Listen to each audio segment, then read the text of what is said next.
20h, présenté par Raphaël Kahn. Tout de suite, la deuxième partie de notre débat consacrée ce soir aux manifestations anti-japonaises en Chine.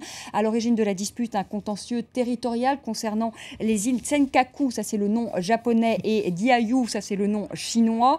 L'attention, je vous le disais, n'est pas retombée ce mardi, d'autant que les Chinois commémoraient l'invasion japonaise de 1931. De nouveaux rassemblements se sont tenus à travers tout le pays. Vous voyez ici les images. Alors les autorités chinoises, on l'a dit dans la première partie de notre débat, qui ont en horreur les rassemblements, et bien là, on laissait faire. Elles ont même poussé les Chinois à manifester. Je vous propose d'écouter le porte-parole du ministère chinois des Affaires étrangères qui estime bien que la situation est inacceptable. Le ton, vous allez l'entendre, est martial. Aujourd'hui, la Chine n'est plus le genre de pays à se laisser intimider. Le gouvernement et le peuple chinois ne laisseront pas leur souveraineté être violée. La tentative illégale du Japon d'acheter les îles n'est pas acceptable et ne sera pas tolérée. Marielle Spade, on l'a dit dans la première partie du débat, cette dispute intervient sur fond de tensions politiques, de guerre de succession au sein du Parti communiste chinois, parce que Hu Jintao va passer la main. Alors pourquoi les autorités chinoises tentent de faire diversion? Qu'est-ce qu'elles ont à cacher aujourd'hui avec ce conflit territorial? J'aimerais bien évoquer un précédent historique, parce que ça nous permet peut-être de mieux comprendre ce qui est en train de se passer en ce moment. En 1979, Deng Xiaoping est venu au pouvoir, mais il est venu dans un contexte assez difficile. À l'époque, on n'organisait pas la transition comme on le fait maintenant. Donc il a dû s'imposer et acquérir le soutien des militaires. Et pour ce faire, il a quand même lancé une guerre contre le Vietnam. On a tendance à l'oublier. Mais en mars 1979, les troupes chinoises ont attaqué le Vietnam. C'est une guerre qui a été absolument lamentable parce que les Chinois ont perdu 30 000 hommes. Les Vietnamiens, peut-être 200. Donc c'était une catastrophe, j'exagère peut-être un peu, mais c'était une catastrophe pour les Chinois, mais ça a permis à Deng Xiaoping de faire passer ses réformes économiques en toute discrétion et en toute efficacité. Alors là, qu'est-ce qu'on doit faire passer? Quelle est la pilule qu'il faut faire passer Il a utilisé cette arme pour rassembler la population. Aujourd'hui, on est plutôt dans une période de troubles intenses. Or, c'est très très gênant pour les hauts dirigeants qui, d'ordinaire, appuient sur un point en disant « nous sommes extrêmement prévisibles ». Regardez, 4 ans avant la transition, dès 2008, on vous annonce Xi Jinping et ce sera Xi Jinping. Et puis voilà que depuis 6 mois, l'arrestation de Bo Xilai a complètement fait chavirer la barque. Tout d'un coup, Bo Xilai, qui devait entrer au bureau politique, se retrouve arrêté. Sa femme condamnée à mort avec sursis. Xi Jinping disparaît pendant 15 jours. Il était où pendant 15 jours? On n'en a aucune idée. Alors, les rumeurs actuelles disent qu'il serait très malade, auquel cas, on ne peut pas nommer un homme qui serait très malade à la tête de la Chine pour ensuite avoir à refaire une transition dans 6 mois en trouvant quelqu'un d'autre. On est dans une période, je dirais, qui n'a jamais été aussi complexe au plus haut niveau depuis la mort de Mao. Puisque depuis la mort de Mao, il n'y a pas eu de grosse question de légitimité. Deng Xiaoping avait fait la longue marche, c'était un personnage très fort.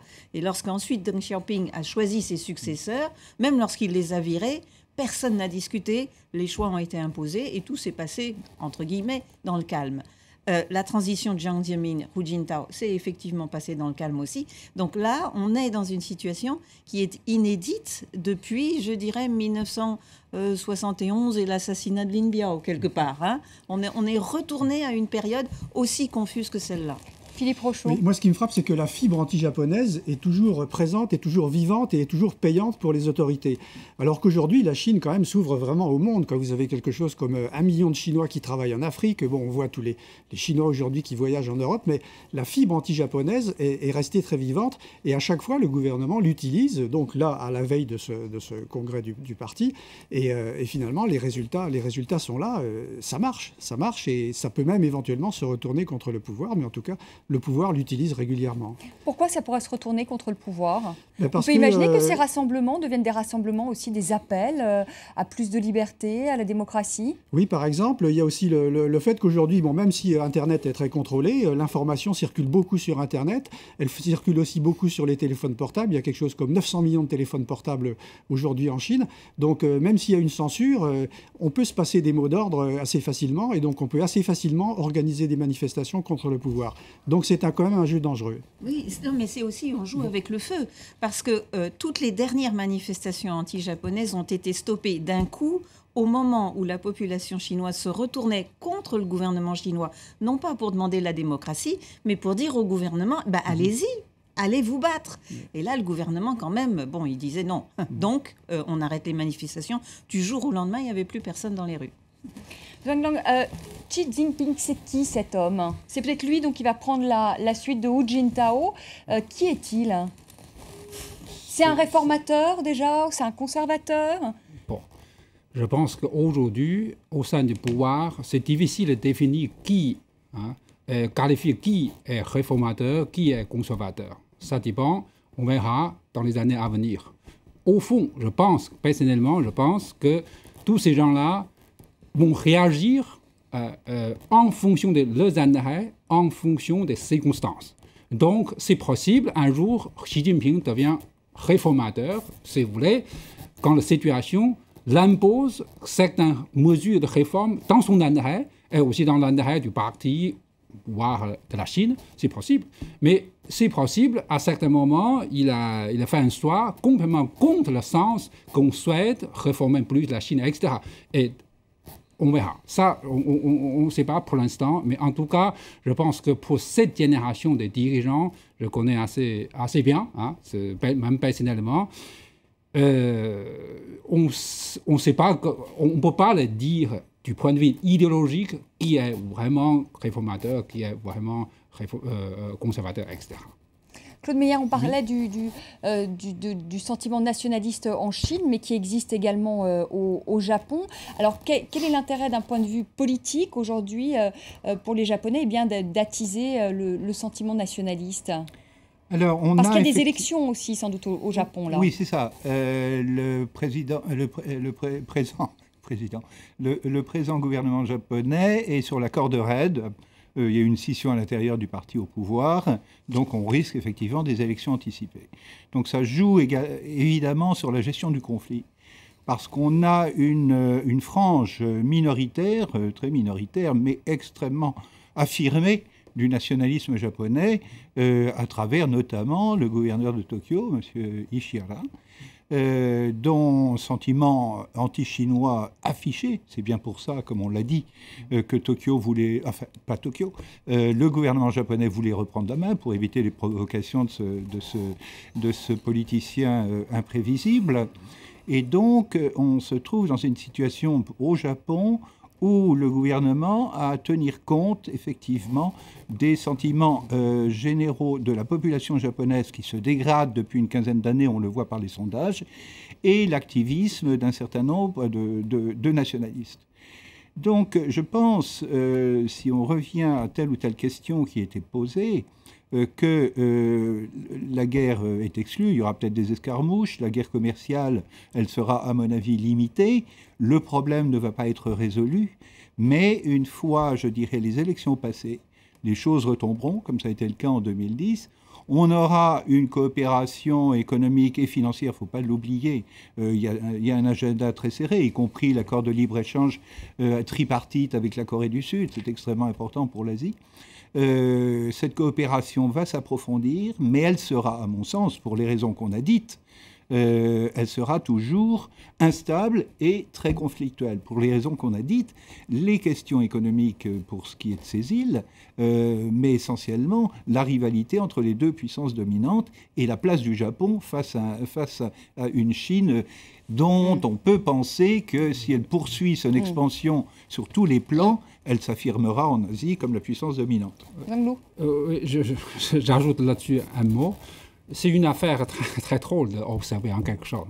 C'est que les deux gouvernements centraux finalement, dans leurs intérêts, personne ne voulait cette affaire dégénérer sur un conflit, etc., dans l'intérêt des deux gouvernements. Mais au sein de chaque camp, chaque pays, il y a des gens qui voulaient absolument, maximum, ce conflit pour en tirer des intérêts politiques. Voilà, intérêts politiques. Et du coup, le problème, c'est que les deux gouvernements pris en otage, tomber dans le piège dans cette situation, personne ne peut reculer dans ce contexte. Du coup, ça compliquait des choses. Voilà. Marie Holzmann. Je crois qu'il faut remarquer aussi qu'en ce moment, la Chine est très mal aimée dans la région. Et ça, c'est nouveau. Jusque tout récemment, tout le monde essayait de profiter un petit peu de l'émergence de ce nouveau géant. Or, on a vu la Birmanie qui a tourné le dos à la Chine et qui est en train de se démocratiser. Les Chinois ont été chercher des poux dans la tête des Philippins et ils voulaient un peu leur piquer des îles aussi. Les Vietnamiens sont fous furieux parce que les Chinois ont repris une partie des Paracels. Il y a des vrais problèmes. La Malaisie est inquiète aussi. Il faut avoir peur de la Chine, Marie Holzmann. Est-ce qu'ils ont raison, déjà, ces pays de la région, d'avoir peur de la Chine? Et nous, occidentaux, est-ce qu'on doit avoir peur de la Chine aussi? Finalement, cette puissance... La Chine est quand même un grand géant dont les bras s'étirent en ce moment et qui demande tout son espace. Quand un géant demande de l'espace à des gens qui sont nettement plus petits que lui, évidemment, ils ont peur. C'est normal. Philippe Rochaud. Il y a à la fois cette attirance des pays voisins pour la Chine et puis aussi qui redoutent la puissance militaire chinoise. Il faut voir aussi que le Japon, il n'est pas seulement encombré par le problème des îles Senkaku, mais aussi par d'autres îles, les îles Paracel, le problème des îles Paracel, le problème des îles Kouril avec la Russie. Le fait aussi que le Japon, à cause de la constitution de l'article 9, il est aussi freiné dans toute possibilité d'offensive. Donc le Japon, en tout cas, n'est pas en mesure d'attaquer la Chine dans les conditions actuelles. Mais est-ce qu'il faut avoir peur de la Chine, Philippe Rochaud, vous qui avez vécu en Chine?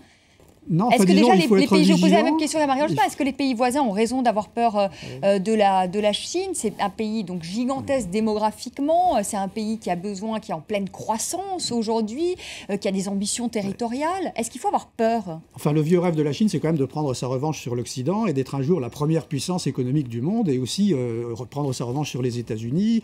Ce qui est étonnant aussi, c'est de voir que la Chine est quand même très attirée par les États-Unis, que beaucoup d'étudiants ont envie d'aller faire leurs études aux États-Unis, tout en étant finalement dans un différend militaire avec le pays, puisqu'on a la 6e flotte qui patrouille en mer de Chine, etc.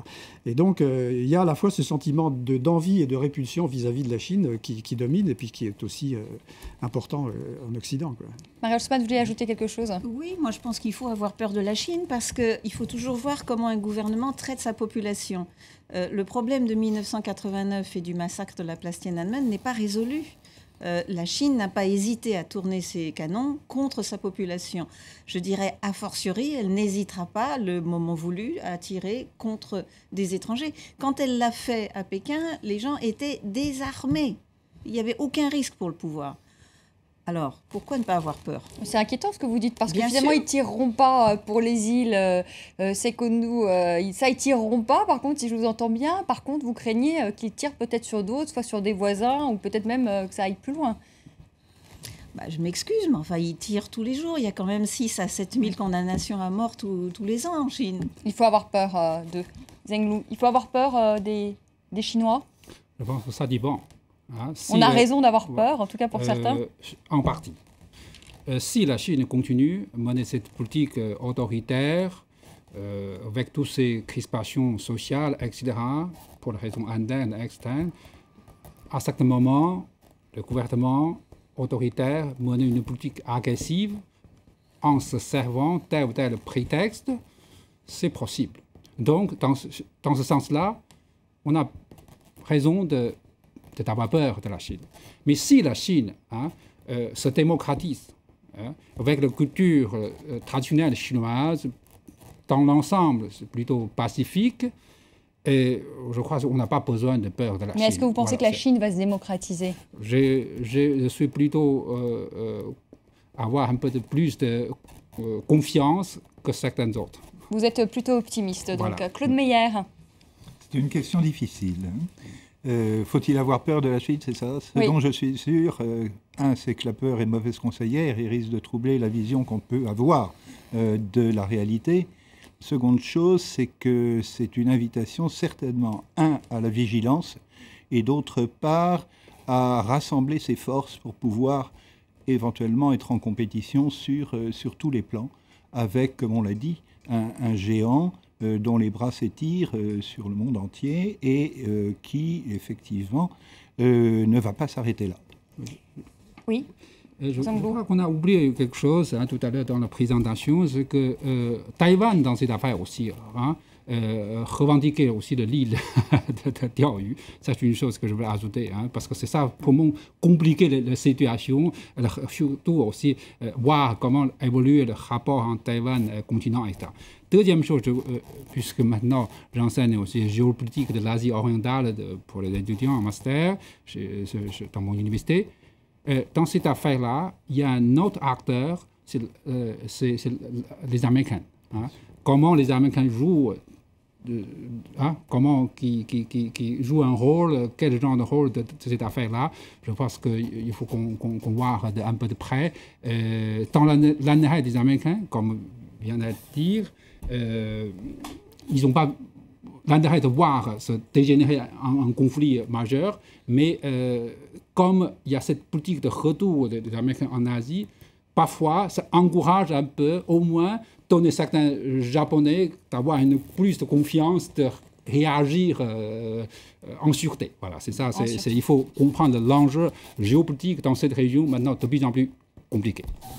Merci à tous les quatre d'avoir participé à ce débat. En tout cas, si je vous ai bien entendu, il n'y a pas en tout cas de risque de conflit donc pour ces îles, pas non plus de risque de guerre économique entre la Chine et le Japon. Mais si j'écoute bien Maria Haussmann, il faut peut-être quand même avoir peur des Chinois.